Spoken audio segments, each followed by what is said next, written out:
दिन रात, कौन सा दिन, कौन सा टाइम भगवान के लिए बुरा है, ऐसा कुछ भी नहीं। भगवान ने जो भी टाइम बनाया, जो भी समय बनाया, वो अच्छा बनाया है। कोई भी दिन बुरा नहीं है। ये इंसान की अपनी कुछ जरूरतें होती हैं जिनकी वजह से वो दिनों को अच्छा या बुरा बना देते हैं।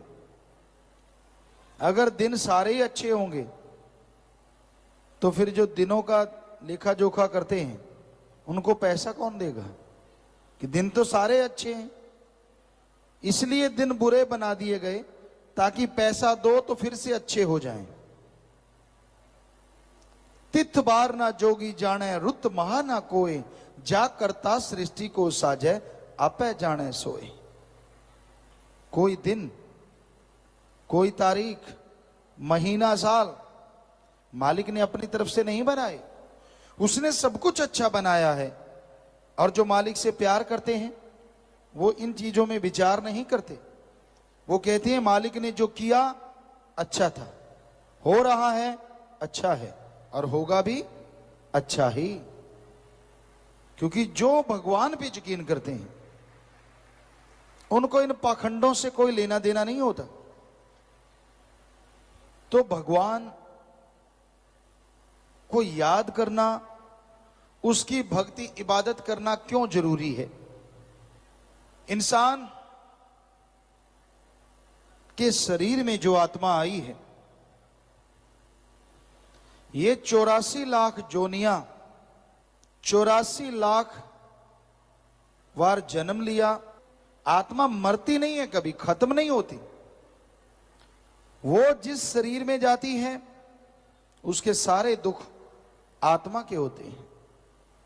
जब शरीर छोड़ती है सारे दर्द का एहसास आत्मा को होता है, जिस्म को नहीं। तो 84 लाख बार जन्म लिया, उसका दुख उठाया, मरी, उसका दुख उठाया, तब जाके कहीं ये मनुष्य शरीर मिला है। बड़े भाग्य से। और ये शरीर उस ओम हरि अल्लाह राम की भक्ति इबादत के लिए बना है। इसमें अगर उसकी भक्ति की जाए आदमी को परमानंद मिलता है, सुख शांति मिलती है, नजारा मिलता है। पर दृढ़ यकीन का आना भी अति जरूरी है। हम आपको एक बात सुनाते हैं, क्योंकि रूहानियत में अकल का दखल कोई मायने नहीं रखता। क्योंकि अकल तो कभी नहीं कहती कि राम नाम में चलो।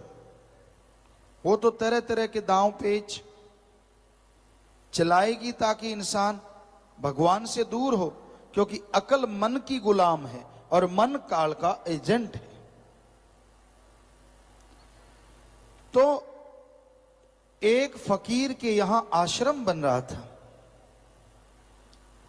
उस जमाने में, या सरसा है, राजस्थान है, इन एरिया में इतने साधन नहीं होते थे। कांटेदार झाड़ियां लगाई जाती थी दीवारों की जगह।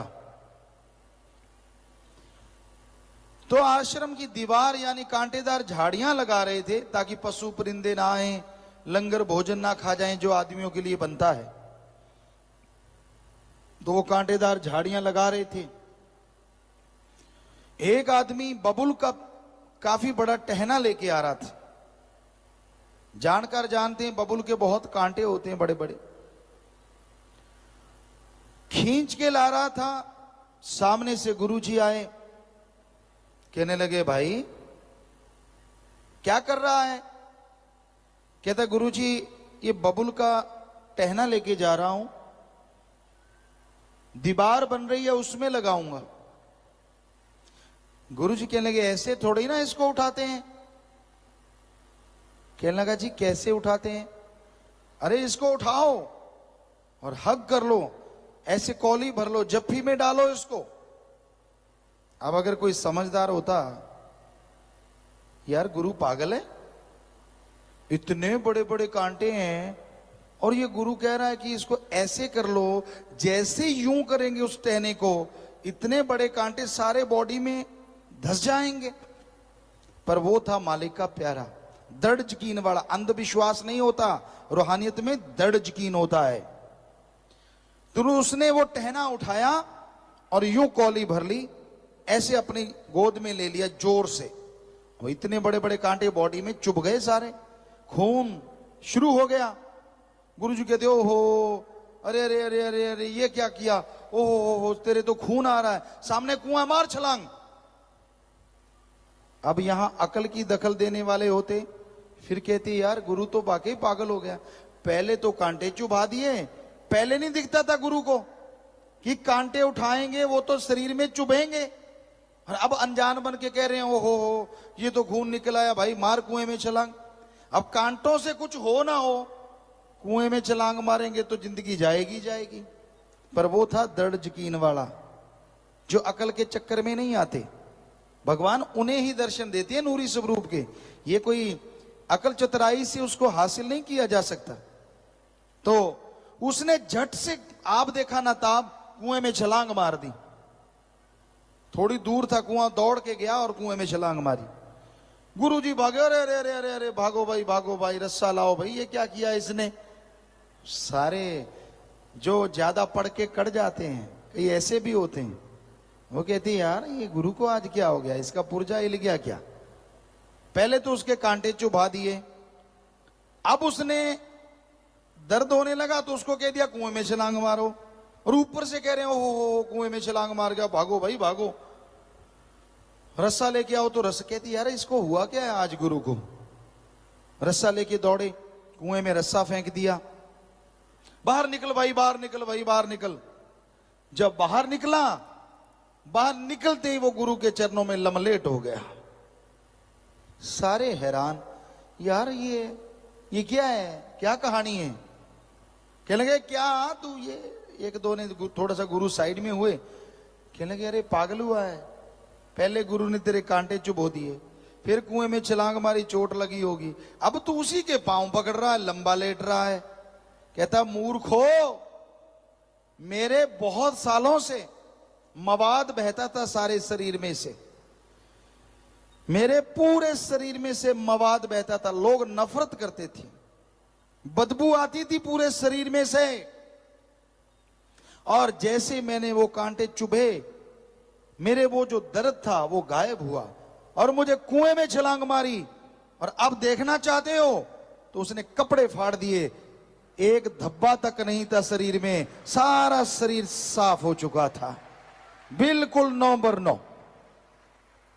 तो यहां कहने का हमारा मतलब, पहली बात गुरु किसी को ऐसा कहता ही नहीं, उसने क्या लेना है, और वो अगर कहता है तो उसके राज छुपे होते हैं। आप अकल का दखल देना भाई ना, ऐसा होगा वैसा होगा ये होगा, गुरु जान बचाए तो वाह वाह वाह, गुरु खुशियां दे तो वाह वाह वाह, जरा सी बात हुई नहीं तो पूछ मरोड़ के भाग भाग भाग। वाह क्या भक्ति है, क्या आशिकीपन है, क्या इबादत है। तो कहने का मतलब वो राम अल्लाह वाहिगुरु जो भी करता है उसमें कुछ ना कुछ राज छुपा होता है, क्योंकि संत पीर फकीर सपने में किसी का बुरा नहीं कर सकते, जाहिरा तौर पे तो बुरा करना दूर की बात होती है। जो कच्चे होते हैं उनको ही लगता रहता है। तो भाई दिन रात पीते हैं प्रेम का जाम, जो जाम पीते हैं दिन रात प्यार का, मोहब्बत का, मालिक के इश्क का, उसकी भक्ति का, मस्ती में फिरते हैं झूम झूम के, वो झूम के रहते हैं, तमाम जिंदगी मस्ती छाई रहती है। शाह मस्ताना जी महाराज अपने साईं सावण शाह जी के सामने नाचा करते थे, खूब मस्ती में। नाचा भी नहीं जाता जब तक वो नचाए ना। शराब पी के नाचते हैं, औरत मर्द के लिए और मर्द औरत के लिए नाचता है, एक दूसरे के इशारों पे नाचते हैं, लेकिन राम गॉड के लिए नाचना, और वो भी भावना से, कोई मामूली बात नहीं होती।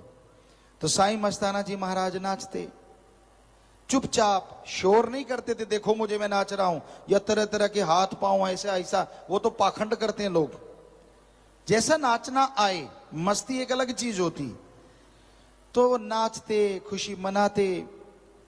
लोगों को अच्छा नहीं लगा, क्योंकि उनका नाम खेमामल जी है, तो नाम श्रावण शाह जी महाराज ने बदल के शाह मस्ताना रख दिया।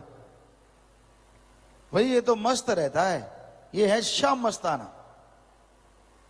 अब लोगों के तो आग लग गई, कहते हमें इतने साल हो गए, हमें तो ये किताब मिला नहीं। और कल दी भूतनी सिव्या चद, ये कल आया है। वो कहते हैं, एक पंजाबी की कहावत है कि कल शमशान में आया और कहता आधी शमशान भूमि मेरी है, कल का भूत है। तो मतलब कि ये कल आया है और सारी खुशियां ही लूट रहा है। यार ये क्या है? क्योंकि रूहानियत में नए पुराने से कोई लेना देना नहीं होता। जो अमल करे वो खुशियां हाथों हाथ ले, और अमल ना करे चाहे सारी उम्र बैठा रहे, खुशी तो मिलेगी पर आत्मा के खाते में जमा होगी। तो ईर्ष्या हो गई, कहने लगे ये नाचता है, क्या बड़ी बात है। कुछ लोग तैयार कर लिए, उनके घुंघरू बांध दिए कि जैसे ये नाचता है आप भी नाचना। तो शाह मस्ताना जी महाराज दूर खड़े रहते, जैसे बेपरवाह साईं श्रावण शाह जी आते, गुफा से बाहर आते, नाचना अपने दूर से शुरू कर देते, ये नहीं भाग के पास, अपनी मस्ती में, अपने ख्यालों में। तो वो भी खड़े हो गए। जैसे साईं श्रावण शाह जी आए, उन्होंने नाचना शुरू किया। श्रावण शाह जी कहने लगे अरे अरे ये कौन है? वो साथ ही थे जिन्होंने उनको तैयार किया था कि इनको भी किताब मिली, ये अकेला थोड़ा ही है। कहते जी आपके प्यार के मस्ताने हैं।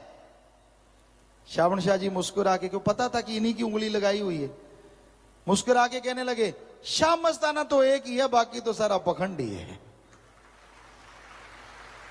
पल में पोल खुल गई, बेचारे छोटा सा मुंह, उल्टा और किताब मिल गया पखंडी। थोड़ी बहुत भक्ति थी वो भी चली गई।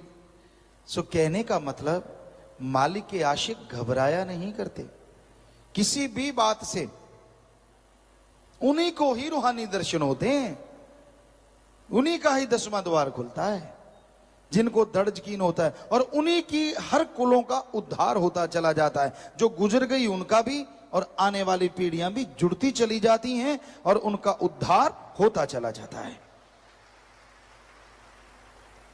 जो जरा सी बात पे पूंछ उठा ले, रूहानियत में तरक्की नहीं होगी।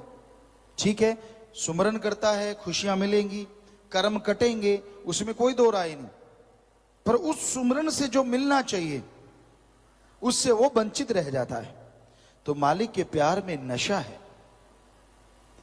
प्यारी सासंग जियो, हम अपनी बात कहते हैं, सतगुरु के इश्क में जो नशा है, संसार की शराब, तमाम नशे सारे जोड़ दिए जाएं, सारे जितने भी नशे हैं दुनिया में उनका ढेर लगा दो, और सतगुरु के इश्क की एक नजर उनसे अरबों गुना बढ़ के नशा देने वाली है। धन धन सतगुरु तेरा ही आशा सभी साध संगत जी से निवेदन है कि मेरा चैनल जरूर सब्सक्राइब करें जी। धन धन सतगुरु तेरा ही आसरा।